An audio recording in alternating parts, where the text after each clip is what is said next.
કૌરવોને બહુ હારે પાંડવો હારે કજિયા જ કર્યા કરતા કાયમ. પછી છે ને ભગવાનને કાવતરા બધાય કરવા પડે છે. જો આ બે મુનિયાનું આ હાથકોઠાનું યુદ્ધ ક્યારું કરવું પડ્યું અને ભગવાને બધું 18જીનું યુદ્ધ હાલતું હતું ને તો હે ને એ બળવાન હે, એ આવે તો એ રાક્ષસને મારી નાખે. તો કે હાલો જાય તો પાંડવો આગળ આવ્યા. પાંડવોને કે આ બ્રાહ્મણનું કામ આપણે કરવું પડશે. દુર્યોધન ઓમ લડે હો હમા તો કે એનું કામ કરી પણ કે આ 18જીનું યુદ્ધ હાલે ને એ અમે હું ને કૃષ્ણ ભગવાન કે હું ને અર્જુન જાય ખરા એનું કામ કરવા, બ્રાહ્મણનું કામ કરવા, પણ અમે આવી ત્યાં લઈ ગયા યુદ્ધ કરાય નહીં તમારાથી. તો કે કાંઈ વાંધો નહીં.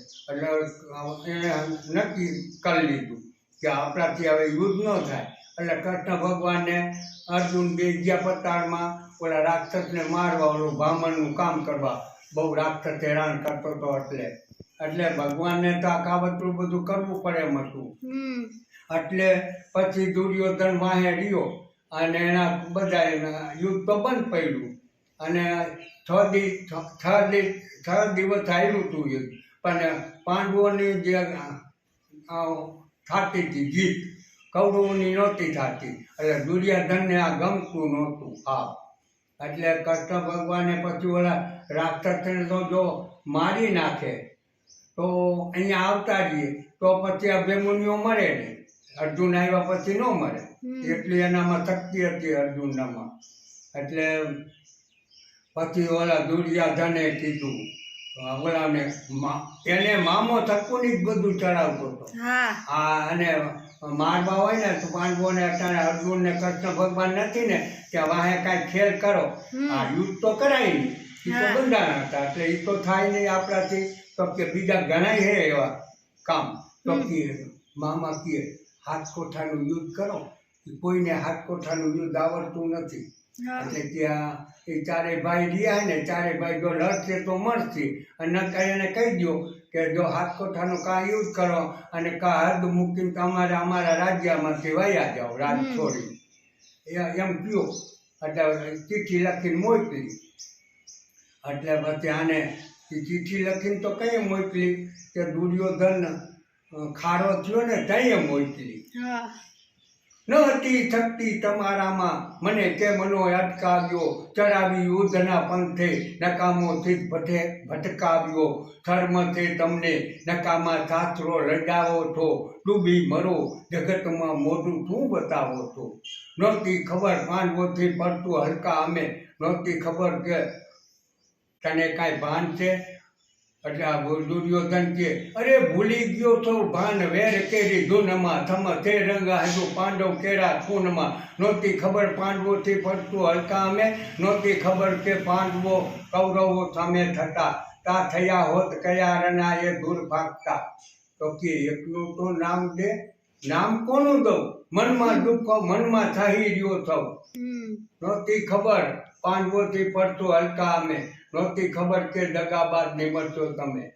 તો પછી કે એકનું નામ દે, નામ કોનું દઉં, મનના દુઃખો મનમાં થઈ રહ્યો થઉં. જો એમ નહોત અવની પટમાં પાંડવો જીવતા, નહોત આજે આ દુર્યોધન સામે થતા. તા થયા હોત કે ધૂળ ફાંકતા. એટલે દ્રોણ ગુરુએ કીધું અરે ધૂળ ફાંકતા કરવાની ઈચ્છા રાખનાર વિચારી રાજા જરા વિચારજે. ચિરતાનો અવતાર જેનો રખવાળ છે તેને કોણ હણી શકે, તેની તાકતમાં દિગપાળ છે. દુર્યોધન કે અરે દિગપાળ પોતે ઠઠરે, દ્રોણના ટંકાથી સૌ ડરતા થરે. મારવા એ તો પાંડવો નિશ્ચય મરે, હણવા ઉપાડો હાથ તો કૃષ્ણ બિચારો શું કરે. પછી હાથકોઠાનું યુદ્ધ કરે અને પછી હે ને 2-4 દી થયા ને હાથકોઠાનું યુદ્ધ ચાલુ કર્યું. એટલે પછી હાથકોઠાનું યુદ્ધમાં તો કોઈને આવડતું નહોતું અને ઓલાને કંકોત્રી લખીને મોકલી અને દૂધીઓમાં દેવા. ત્યાં તો 4 ભાઈ ને સભા કરીને બેઠા હતા. 4 ભાઈ ત્યાં અભિમન્યુ નહોતો ત્યાં. એટલે આ પાંડવોએ 4 ભાઈએ વાંચ્યું ને કે હાથકોઠાનું યુદ્ધ તો આપણને આવડતું છે, અર્જુન તો પતાળમાં ગયો, આપણે આ કોણ કરશે, ભારે કરી છીએ. તો કે ધરા પછી ધરા ધ્રુજવતા પાંડવો ભર અમારું ક્યાં ગયું, ઊંચા રહ્યા કૌરવો અને ઈચું પગલું થયું અમારું, અરે પાંડવ કુળમાં વીરતાનું પાણી ના રહ્યું. એમ બોલવા માંડે છે. પછી ત્યાં દૂર અભિમન્યુ આવે, ત્યાં શું કાર્ય બેઠા, કેમ ત્યાં બધા બેઠા હો, કેમ મારા પિતાજી નથી એટલે મને આવકારો નથી દેતા ને બેઠા હો. તો કે આમ આવું છે કે જો આ કાગળ વાહ જો, તો કે વાંચો, તો કે આ હાથકોઠાનો યુદ્ધ. તો કે અભિમન્યુ કે મને 100 કોઠા તો આવડે, લાવો હું 100 કોઠાનું બીડું ખાઈ જાઉં. એક 7મો કોઠો કોઈ જીલવા, 7મો કોઠો છાણનો હોય, છાણની ધાતુનો હોય, એટલે છાણનો જ કોઠો. તો ભીમ કે હું મારી ગદા વડે મારી નાખ, 7મો કોઠો લાવો હું લઈ લઉં સર. એટલે 7મો કોઠો હે ને એ ભીમ લીએ અને 6 કોઠા અભિમન્યુ લીએ. એટલે 7 કોઠાનું યુદ્ધ કરે છે ને, એમાં એવું હતું આ અભિમન્યુ હે ને એ જીવ કયો હતો, રાક્ષસનો જીવ હતો.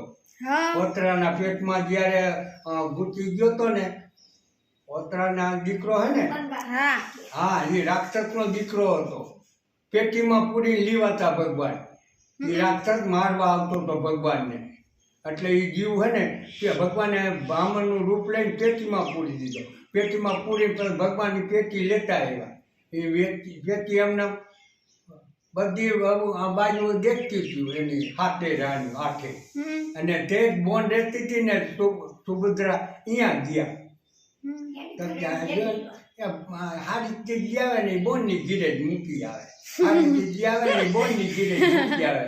એટલે આઠે જણીઓ જોતી હતું બેઠી બેઠી. એટલે ગયા બોનને કહે જો આ પેટીને કોઈ ઉગાડતા નહીં, આનું હા કોઈ આને ઉગાડવાની નથી, આ ઉગાડશો ને તો આમાંથી નવીન થશે કાંઈ, એટલે ઉગાડતા નહીં કોઈ આ પેટીને. એટલે સુભદ્રાને એકને ના પાડી, એટલે ઓલીઓને કાંઈ કહું ને તો રૂમમાં મૂકી દીધી પેટી. પછી 2-4 દી થયો ને ઓલી 8 જણી આવ્યું, કાં શું કાલે આવો બેહો, શું કહે તમારા ભાઈ તો કાંઈ ખારી ચીજ લઈ આવે એ બોલને ધીરે મૂકી દઈએ.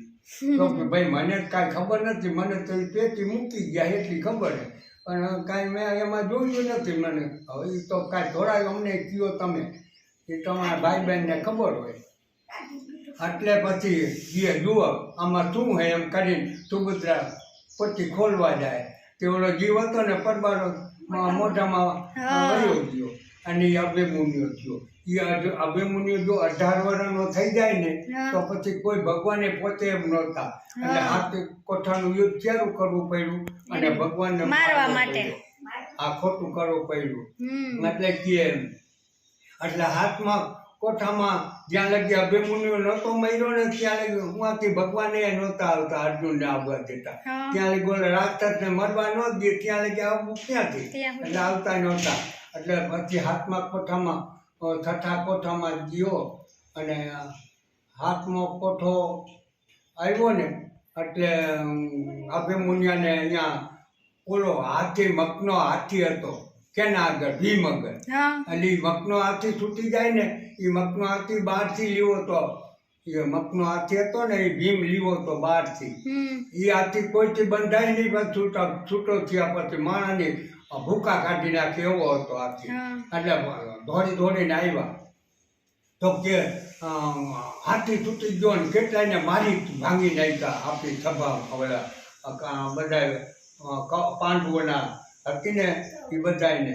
તો ભીમને કે અભિમન્યુને કે હમણાં 5 મિનિટમાં એનું બાંધ જેવું તું જરી પર ત્યાં રે ખટકો ધ્યાન રાખીને ઊભો રહે ત્યાં હું આવું, પછી હું આવીને બધાને ભૂકો કાઢી નાખું. એટલે તે બરાબર છઠ્ઠો કોઠો પૂરો થયો અને ભીમ ગયો હાથીને વડા બાંધવા અને આને વાંચી ઘેર માર્યો ને ભીમ વહી ગયો એટલે આને મજા આવી કૌરવોએ. એટલે અભિમન્યુને મારી નાખ્યો. એટલે અભિમન્યુને મારી નાખ્યો તર્કમાં ભગવાનને તો ખબર જ તર્કવાલાને મારીને પતાળમાંથી આવ્યા અને અર્જુનને ખબર પડી કે અભિમન્યુનો દીકરોને મારી નાખ્યો આ કૌરવોએ. તો તો અભિમન્યુએ કૃષ્ણ ભગવાનને કાવતરું કરવું પડ્યું. અર્જુન કે હું જો મારા મારનારને ન દિવ્યાત્મે ત્યાં મારું તો મારે છે ખડકીને બળીને મરી જાવું.